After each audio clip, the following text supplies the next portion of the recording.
você novamente conosco, assistindo o culto online, que você seja realmente abençoado pela palavra de Deus, que logo mais nós vamos estar ministrando, que você possa também ser abençoado pelos cânticos, músicas, hinos que nós cantamos aqui, que são para edificação do povo de Deus e também para louvor do Senhor Jesus. Que você nos ajude compartilhando essa mensagem, abençoe a nossa vida também, dando o seu joinha no nosso canal no YouTube, acompanhe também no Facebook, no nosso Facebook. O canal do YouTube é IPB com letra maiúscula, Taquarituba, e também você vai encontrar no Facebook dessa maneira. Então, abençoe outras pessoas com a mensagem que nós temos, com as mensagens, que nós temos postado aqui, veiculado, e que nós possamos juntos, que é o objetivo dessas gravações, desses momentos, adorarmos a Deus. Que Deus o abençoe. Senhor Jesus, nós agradecemos por mais esse dia, agradecemos porque o Teu cuidado é sobre nós e pedimos, Pai, que o Senhor esteja sempre nos orientando, Deus, na nossa caminhada aqui na Terra. Que nós possamos fazer tudo para honrar o Senhor, para testemunhar da Tua vida em nossa vida, e pedimos também, Pai, que o Senhor perdoe os nossos pecados. Trabalhe em nós, nos corrija, nos exorte pela Tua palavra, Senhor, para que nós tenhamos condições de caminharmos e obedecendo a Tua palavra, agindo conforme o Senhor quer que nós façamos as coisas, Deus, e também, Deus, nós possamos pensar conforme aquilo que o Senhor quer que nós pensemos para a nossa vida. Eu peço que o Senhor abençoe, Deus, a vida de cada um que tem nos assistido aqui no culto online, e também, Deus, abençoe as nossas famílias. Cuida, dê, Senhor, o sustento que nós necessitamos para o dia a dia, e abençoe, Deus, toda a nossa vida familiar, nossa vida relacional de uns com os outros. Em nome de Jesus que nós oramos. Amém.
perdoarei, sararei a terra e suas feridas.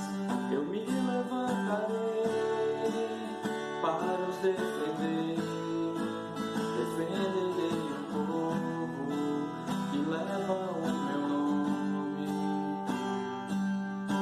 Se buscares a minha face ao invés das minhas mãos,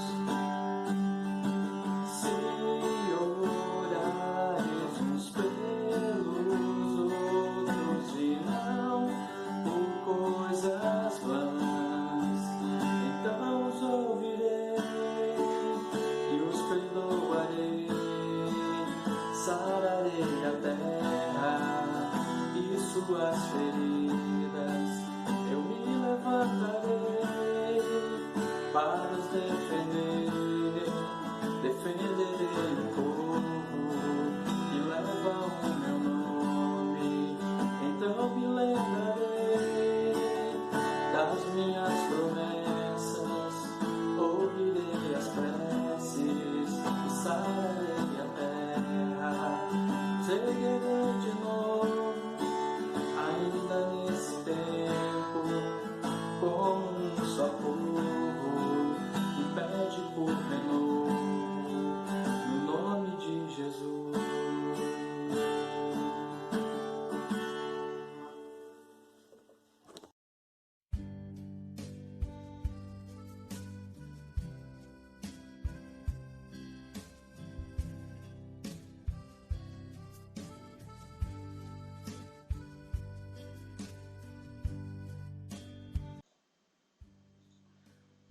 As placas de trânsito são para ser respeitadas.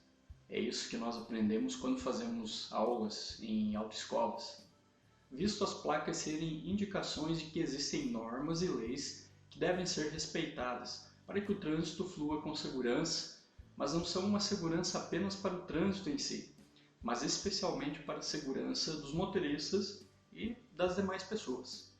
Já as placas indicativas, como por exemplo nós encontramos em aeroportos, em rodoviárias, servem para orientar onde ficam, por exemplo, os banheiros, as lanchonetes, as escadarias, etc. Tanto umas quanto as outras, essas placas têm o papel de dar informações para que possamos chegar ao nosso destino, pois as placas servem para direcionar onde queremos chegar. Imaginemos uma cidade grande sem placas. Que caos se estabeleceria?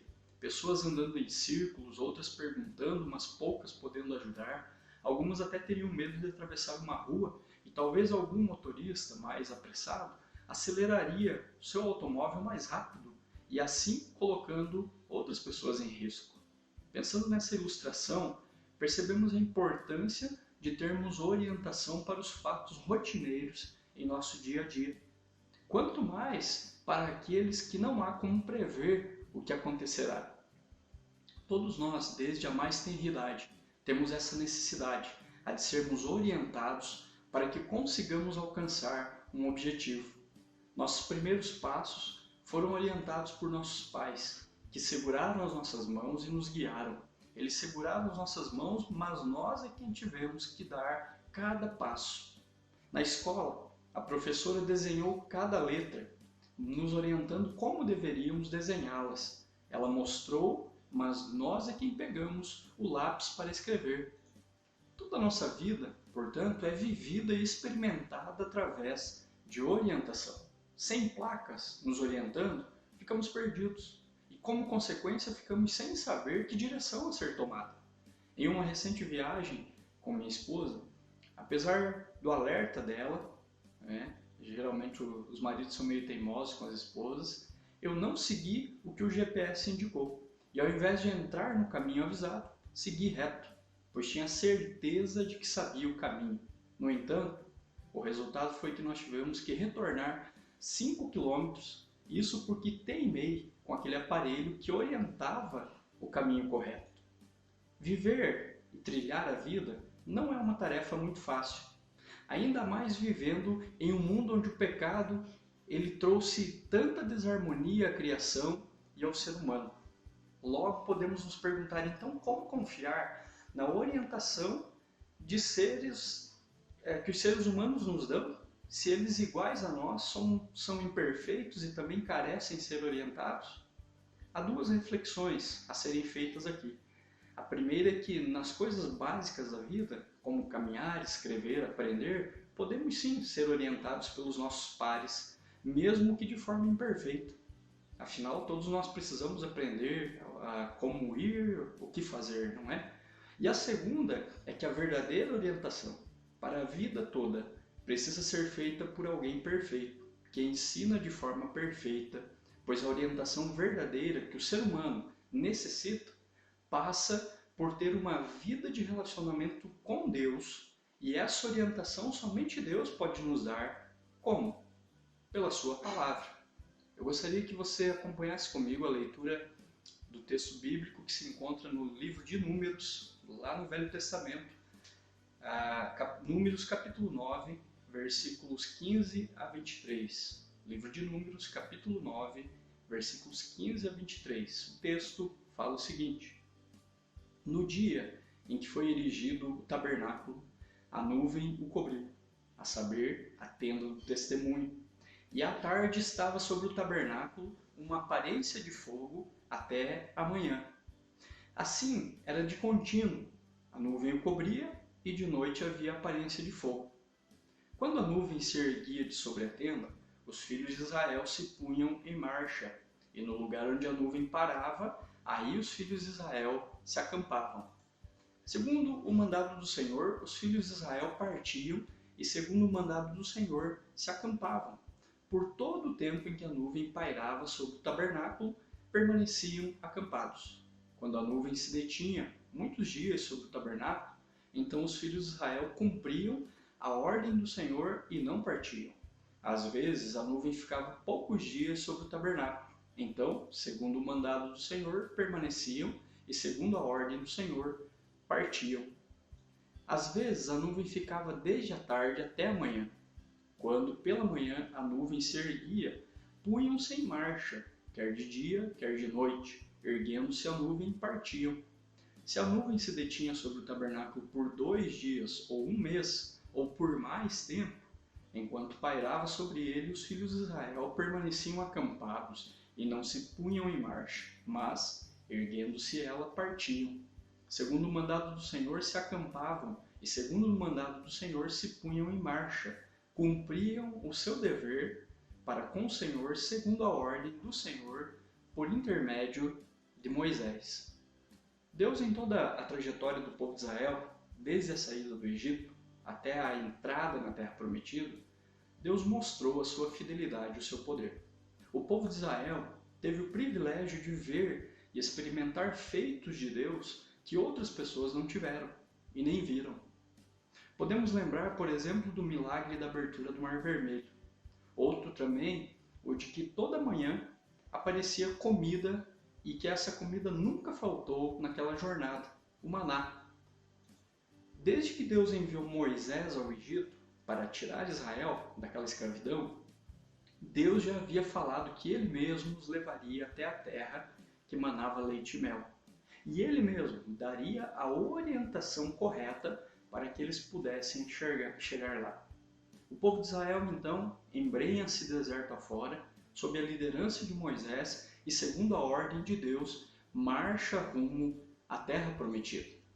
Eles não poderiam errar 1 centímetro sequer da rota, afinal, teriam que caminhar aproximadamente 420 quilômetros, debaixo de sol escaldante e enfrentar à noite o frio congelante daquele lugar. Sem contar que no deserto não haviam placas, não haviam estradas pavimentadas, apenas pedras, solo arenoso, calor, frio e escassez. Essa era a situação na vida daquelas pessoas naquele momento, sem bússolas, sem GPS, nada.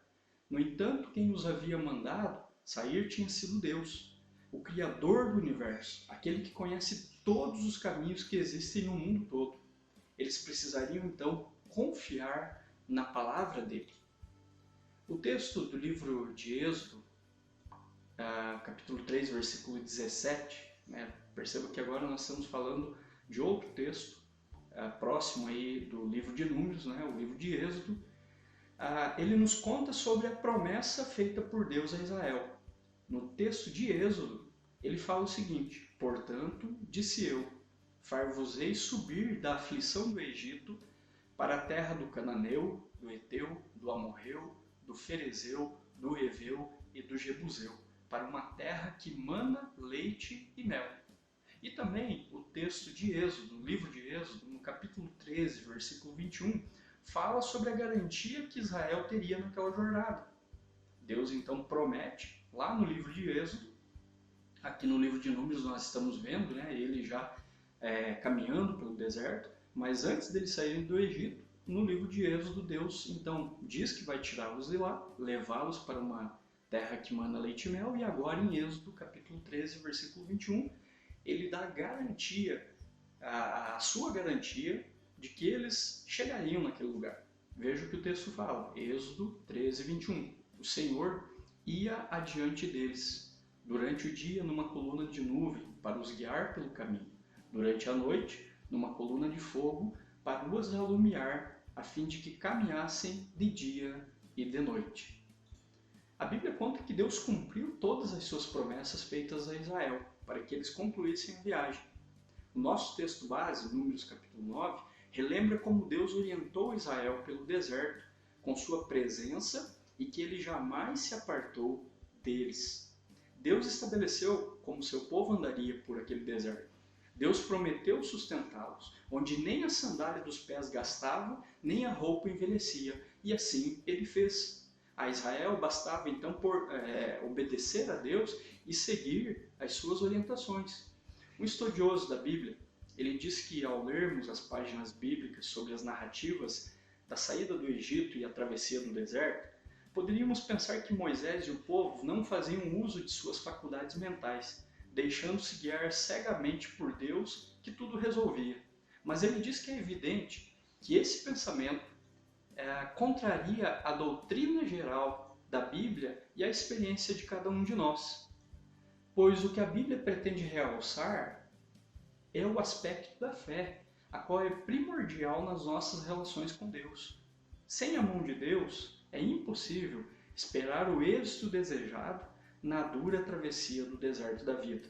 Mas Deus não quer que sejamos autômatos, inconscientes e comandados por uma vontade aleatória, não. O que Deus pretende de nós é que saibamos usar da inteligência que Ele mesmo nos deu e que o sigamos por amor. E é justamente isso que percebemos então em nosso texto. Conforme disse o estudioso, Israel então deveria ouvir a Deus por meio de Moisés para que aquela longa viagem chegasse ao seu destino. Deus estabelece então um sinal para que eles pudessem seguir de forma correta as suas orientações.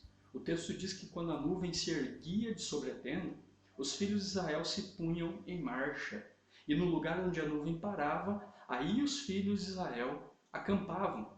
Esse fato é conhecido de todo aquele que lê regularmente a Bíblia, quando encontra Deus se mostrando com sua presença no meio de Israel de forma sobrenatural através daquela nuvem.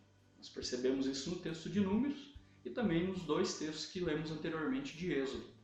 A Bíblia diz que durante o dia a nuvem os protegia do sol e à noite ela se tornava uma coluna de fogo para aquecê-los. Uma demonstração do poder de Deus e de sua soberania sobre todas as coisas. Deus poderia ter apagado o sol? Se quisesse, poderia, mas ele preferiu revelar-se ao povo através daquela nuvem que representava a sua presença junto ao seu povo. O movimento da nuvem era o sinal do que o povo deveria fazer.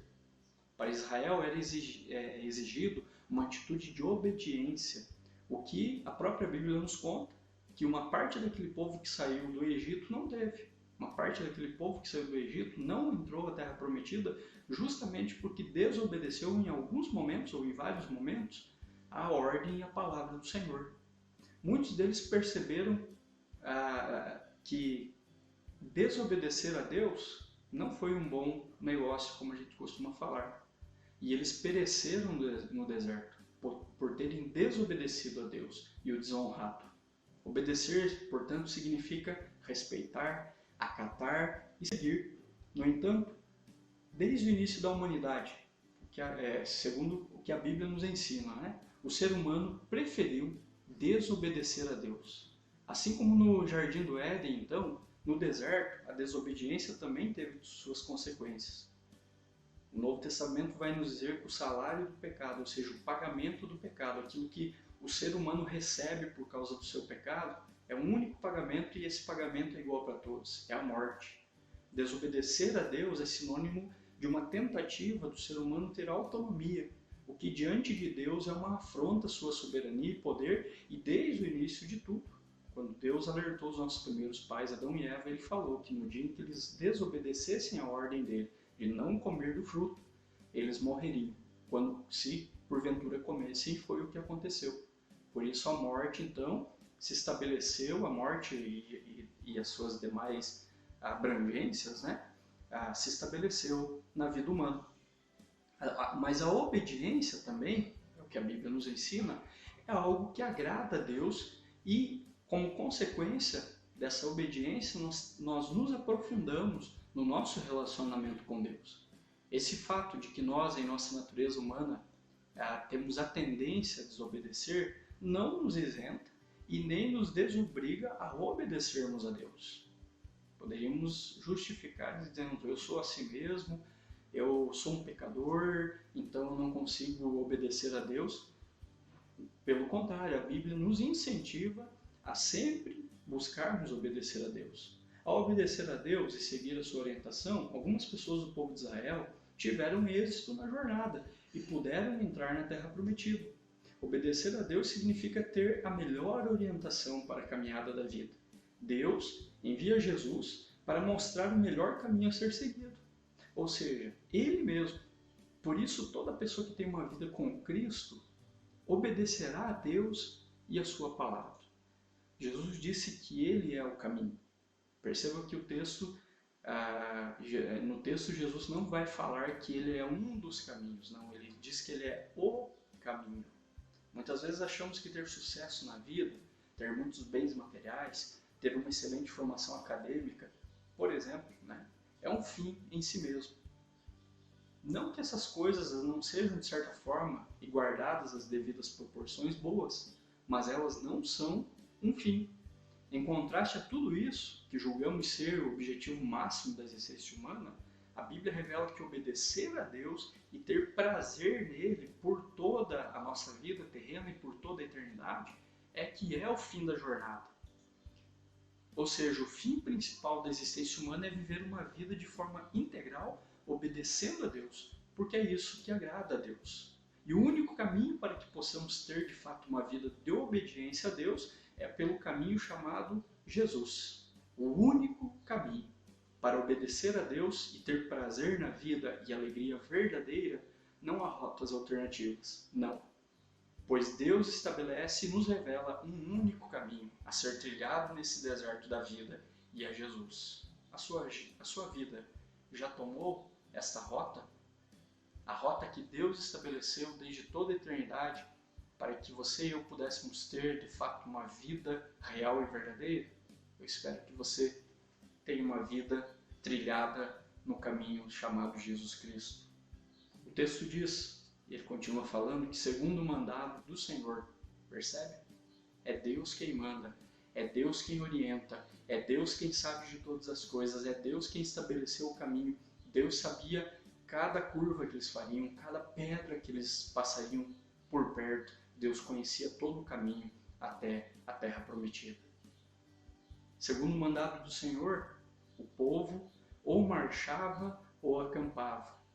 A questão toda era obedecer, assim como deve ser na minha vida e na sua vida.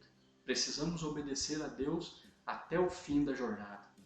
Seguir as orientações de Deus também exigiu de Israel momentos de espera. Sim, Deus pode exigir coisas do ser humano. Na verdade, Deus é a única pessoa de todo o universo que pode exigir coisas de nós, porque Ele é o Rei soberano, Ele é quem manda em nossas vidas. O texto diz que quando a nuvem se detinha muitos dias sobre o tabernáculo, em um lugar, o povo cumpria a ordem de Deus e ali ficava. E o texto nos conta também que às vezes a nuvem se detinha poucos dias, até mesmo conforme o texto, às vezes a nuvem ficava apenas o período de um pernoite em um lugar. Você encontra isso no versículo 21 de Números 9. Lembremos que o povo não era constituído apenas de jovens e adultos jovens, mas haviam também crianças e idosos. Então podemos pensar em toda a logística envolvida em montar o acampamento à tarde e logo pela manhã desmontar tudo e seguir. Eu quero refletir aqui que o texto revela de forma muito clara que aquela viagem não era da forma como Israel queria ou gostava, mas sim da forma como Deus queria e planejou. Deus não perguntou a Israel como eles gostariam de ir, ele apenas mandou que fossem. Isso nos remete novamente aos momentos iniciais dessa caminhada, quando eles se deparam com o Mar Vermelho à sua frente e o exército do faraó atrás vindo para matá-los. O que o texto lá fala? Diz que o povo ficou apavorado de ver toda aquela situação, um mar na sua frente, um exército atrás deles. Deus olha para eles, né, e fala, através de Moisés, diga ao povo que marche. Quando Moisés então toca a sua vara, né, no mar, ele se abre. Aqueles momentos de espera, aqui nesse momento, né, que nós estamos pensando, quando a nuvem parava, mostrava a Israel que realmente aquela viagem seria como Deus quisesse. E assim foi. Esperar não é fácil para nós. Você gosta de esperar uma fila? Você espera feliz para comprar algo quando uma pandemia, por exemplo, exige que não podemos entrar todos na mesma hora no estabelecimento e devemos aguardar a nossa vez agora? Com certeza, como ser humano que é, eu e você não ficamos felizes com esse tipo de situação, ninguém fica, pois a espera demonstra que a vida não gira em torno de nós, mas que há regras e padrões a serem seguidos. Para nós, a espera testa a nossa paciência ou a falta dela. Naquele momento, o povo de Israel não tinha muitas escolhas ou alternativas, afinal, eles olhavam ao seu redor e tudo o que viam era deserto. Poderíamos pensar que por vivermos uma era de tecnologias avançadas, com tantas opções de lazer, passatempos e facilidades, a espera não é tão ruim assim. Mas se observarmos todas essas coisas e lembrarmos que elas não geram satisfação permanente, nem aliviam a jornada da vida, também perceberemos que ao olharmos ao nosso redor, as coisas são deserto. Logo, assim como Israel dependia em muitos daqueles momentos esperar pela ordem de Deus para avançar, nós também precisamos estar atentos à palavra dele e esperarmos em tudo pela boa mão de Deus nos sustentando e guiando nessa caminhada pela vida. Deus fez com que o povo tivesse momentos de espera. Leia o texto novamente e você verá que a nuvem se detinha sobre o tabernáculo até por um mês ou mais.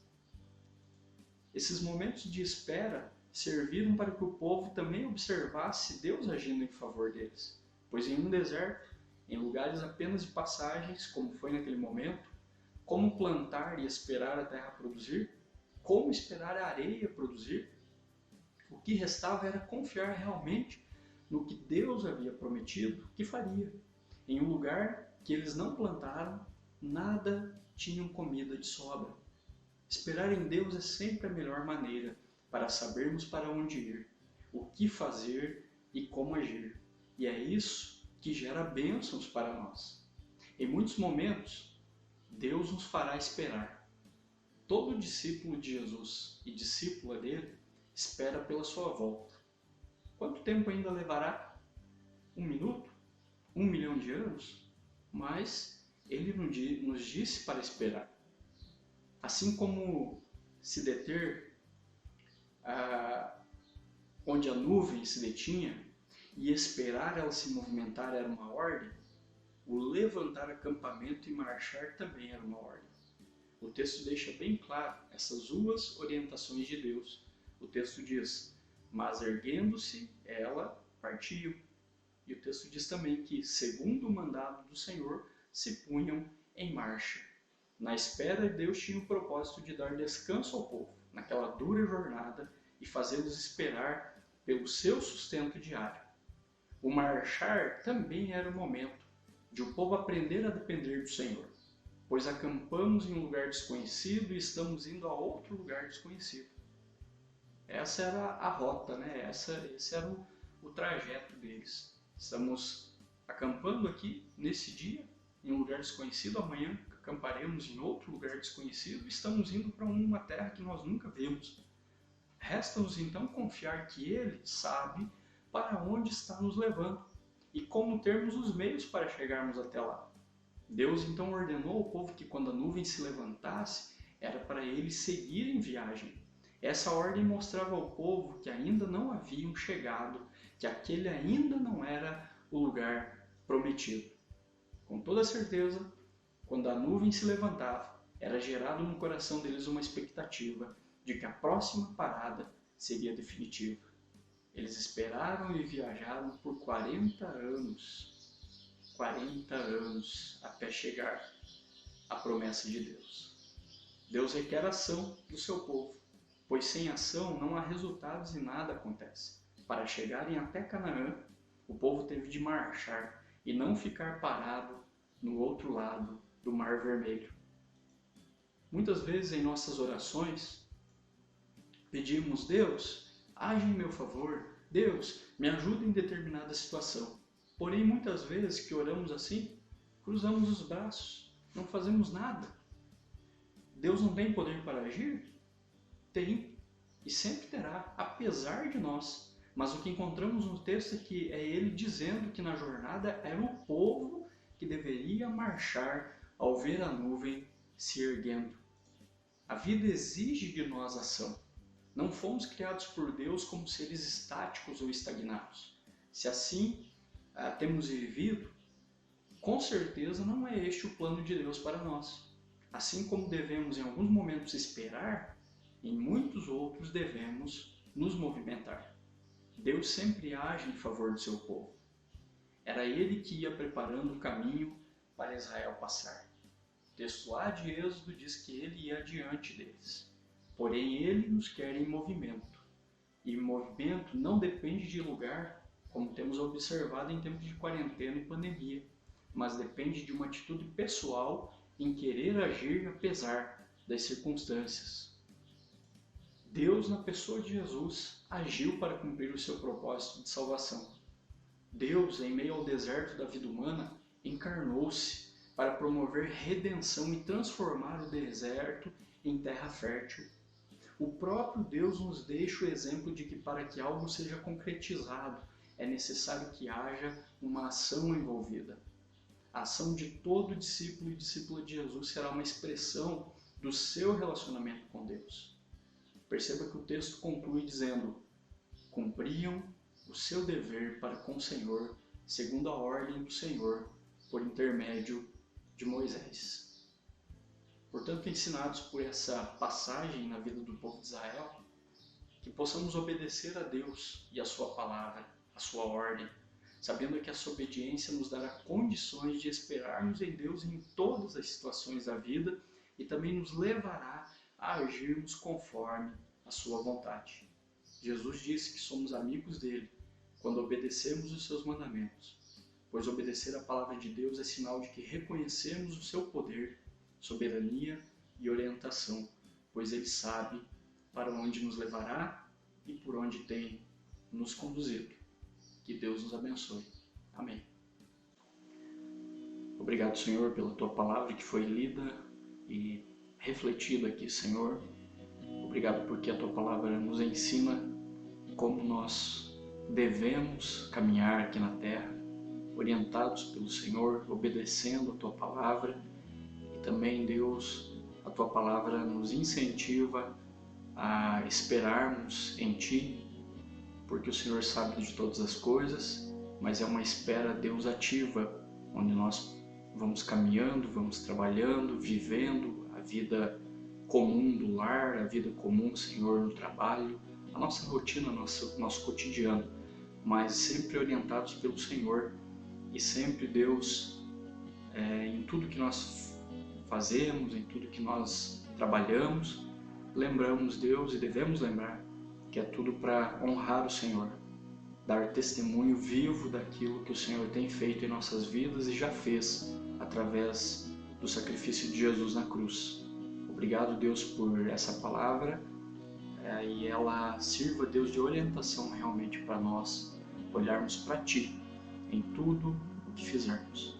Abençoa a nossa semana, abençoa, Deus, as nossas famílias, em nome de Jesus. Amém.